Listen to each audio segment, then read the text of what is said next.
राधा कृष्ण की कहानी में एक तरफ तो है राधा जो हर मुमकिन कोशिश पर कृष्ण और शंभ का मिलन करवाना चाहती हैं, तो दूसरी तरफ है शंभ जो हर एक मुमकिन कोशिश पर राधा कृष्ण को अलग करना चाहता है।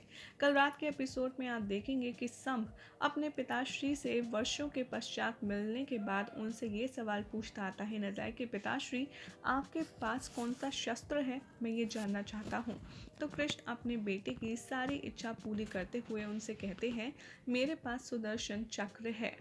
ये कहकर के श्री कृष्ण अपनी उंगली खड़ी करते हैं और वहाँ पर सुदर्शन चक्र का आवाहन करते हैं और आवाहन करते हुए सुदर्शन को पुकारते हैं और देखते ही देखते सुदर्शन भी श्री कृष्ण की उंगली पर आकर के विचार्ज हो जाता है, जिसे देखकर शंभ बहुत ही ज़्यादा खुश हो जाता है।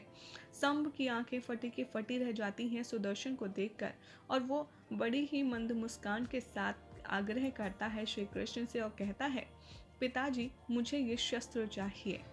ये हट देखकर श्री कृष्ण कहते हैं अपने बेटे शंभ को कि नहीं, ये शस्त्र मैं तुम्हें नहीं दे सकता और ना ही तुम उसको धारण कर पाओगे।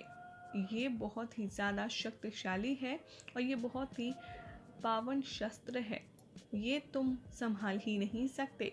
ये बात सुनकर शंभ को गुस्सा आ जाता है और वो हट करने लगता है और कहता है कि चाहे कुछ भी हो जाए, किसी भी कीमत पर मुझे सुदर्शन चाहिए ही चाहिए।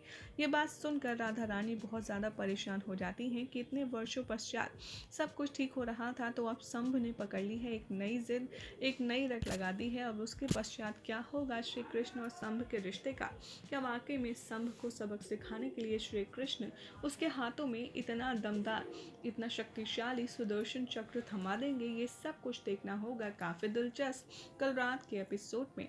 लेकिन आपको कैसी लगी आज रात की अपडेट, कमेंट जरूर करें।